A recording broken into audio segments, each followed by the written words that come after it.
ایک پرسنالٹی میں جسے آپ وہ کہتے ہیں فیچرز جو ایک آپ کہیں گے ٹریبیوٹس کہیں گے پرسنالٹی کے، اس میں کیا حیثیت ہے عاجزی اور انکساری کی فی زمانہ؟ اف آئی ٹاک آف 2024، اور مجھے کہنے میں کوئی آر نہیں ہے کہ ہمیں بل گیٹس ایک آرام سے اچھا سا وی گلے کا سویٹر پہنے ہوئے نظر آ جاتا ہے، لیکن ہم نے تو ابھی کپڑوں کا یقین نہیں ہوتا جا رہا، ابھی تک سوٹ ہی ہو گئے ہم، لیکن نہیں آگے بڑھ رہا کام. کیا کہیں گے؟ یوتھ عام طور پر برانڈز کے دیوانے ہوتے ہیں. جب چیزوں کا انتخاب کیا جاتا ہے تو مجھے آسٹریلیا کے ایک نوجوان کا واقعہ یاد آ رہا ہے. حال ہی میں اس کا انتقال ہوا. علی بنت اس کا نام تھا، اور اس کی پوری سٹوری باقاعدہ بڑے انٹرنیشنل میڈیا چینلز پر آئی کہ جب وہ لباس پہنتا تھا تو ایک بڑے بڑے برانڈز کی باقاعدہ لباس لگے ہوئے ہیں، ان میں سے کوئی ایک لباس چنتا ہے. گھڑی پہننے کا وقت آتا ہے تو بڑے بڑے برانڈز کی گھڑیاں لگی ہوئی ہیں. یہی حال شوز کا ہے. گاڑیاں باہر لائن سے کھڑی ہوئی ہیں. اسے اچانک ڈاکٹرز نے کسی مرض میں یہ ڈائگنوز کیا کہ وہ کینسر کے آخری سٹیج پر ہے اور صرف 2 سے 3 ماہ میں انتقال ہو جائے گا. اچھا جی. اللہ تعالیٰ نے اس کو یہ موقع دیا کہ اس نے اپنی پوری زندگی میں آخری جو وقت تھا وہ نہایت عاجزی انکساری کے ساتھ غریبوں مسکینوں کے ساتھ گزارا اور اپنی ساری جائیداد ان پر وقف کر دی. حضور علیہ الصلوۃ والسلام کی سیرت کا ایک واقعہ ایسا ہے نور بھائی کہ جب اس کو پڑھتے ہیں تو انسان اس کی بس گہرائیوں میں کھو جاتا ہے. ایک عرب بدو مسجد نبوی شریف میں حاضر ہوتا ہے اور صحابہ کرام رضوان اللہ تعالی علیہم اجمعین تشریف فرما ہیں، اور آ کر وہ خود حضور سے سوال کرتا ہے، ایکم محمد صلی اللہ علیہ وسلم، تم میں سے محمد کون ہے صلی اللہ علیہ وسلم. یہ واقعہ اس بات کی دلیل ہے کہ حضور علیہ الصلوۃ والسلام نے اپنے اصحاب کے درمیان میں کبھی اپنے آپ کو نشست و برخاست میں کبھی دوسروں سے خود کو ممتاز نہیں رکھا. لیکن معجزہ یہ تھا کہ جب کوئی آپ صلی اللہ علیہ وسلم کو کہیں بیٹھا ہوا دیکھے تو حضور علیہ الصلوۃ والسلام مجمع عام میں سب سے جداگانہ نظر آتے تھے.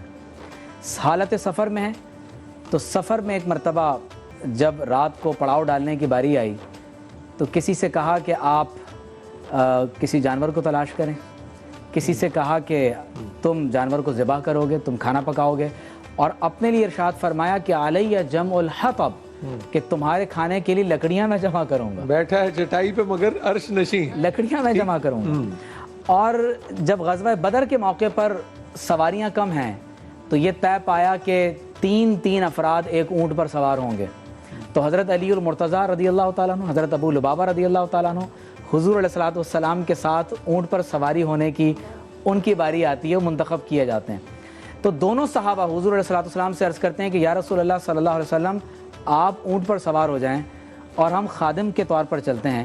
تو جو جملہ ارشاد فرمایا کہ تم دونوں قوت میں مجھ سے زیادہ نہیں ہو اور میں اللہ کی بارگاہ میں اجر پانے کے لیے تم سے زیادہ محتاج نہیں ہوں. صحیح. اللہ، آپ دیکھ رہے ہیں کہ یہ عاجزی اور انکساری کا وہ آخری مقام ہے کہ جس پہ جب جزیرہ عرب میں مکمل جزیرہ عرب حضور علیہ الصلوۃ والسلام کے زیر نگیں آ گیا.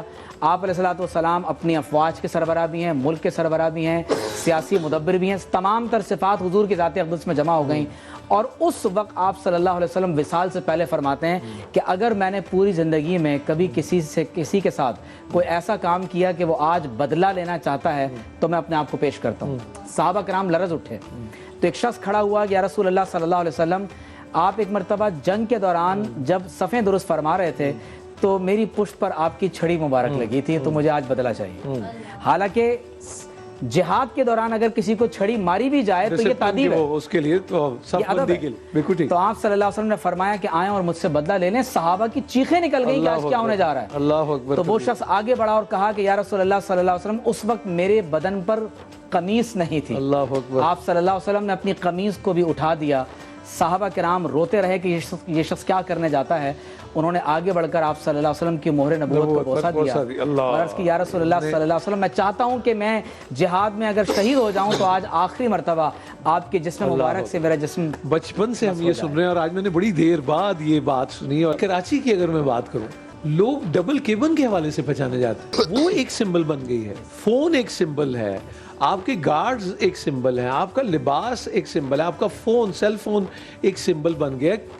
اتنی بے یقینی کیوں ہے؟ پلیز آپ تو نباز ہیں، ذرا بتائیے اس پہ. اور بھائی آسان میرا انداز میں ذرا تجزیہ یہ ہے کہ ہم بہت زیادہ مٹیریلسٹک ہو گئے ہیں مادیت پرست، اور چیزوں کو مادہ پرستی کے تناظر میں بار بار تولنے اور دیکھنے کی وجہ سے جو اصل ہمارا اوریجن ہے روحانی ہونا. اور ہمیں احساس یہ بھی دلایا جا رہا ہے کہ تمہارا سب سے بڑا مسئلہ مال ہی ہے. جی ایسا بھی ہے. ایگزیکٹلی ایسا ہی ہے. تو جب ہمارا اسپریچولائزیشن آف ہارٹ سے تعلق منقطع ہو گیا، دیکھیے آپ صلی اللہ علیہ وسلم کے وظائف نبوت میں وَيُزَكِّيهِمْ بیان کیا گیا کہ وہ تمہارے دلوں کا تزکیہ کرتے ہیں. میں یوتھ سے یہ گزارش کروں گا کہ اس انسانی وجود کی صرف فزیکل ڈائمنشن نہیں ہے، ہمارے وجود کی ایک ایتھیکل ڈائمنشن ہے، ایک انٹلیکچول ڈائمنشن ہے، ایک فزیکل ڈائمنشن ہے، ایک ایستھیٹیکل ڈائمنشن ہے اور ایک اسپریچول ڈائمنشن ہے. صحیح. تو جب تک ہم اپنی اسپریچول ڈائمنشن کی فزیکل ڈائمنشن کے ساتھ تربیت نہیں کریں گے، جب تک ہمارا تعلق قلبی اللہ تعالیٰ سے نہیں جڑے گا. دیکھیں اصحاب کہف کے بارے میں اللہ کیا فرماتا ہے.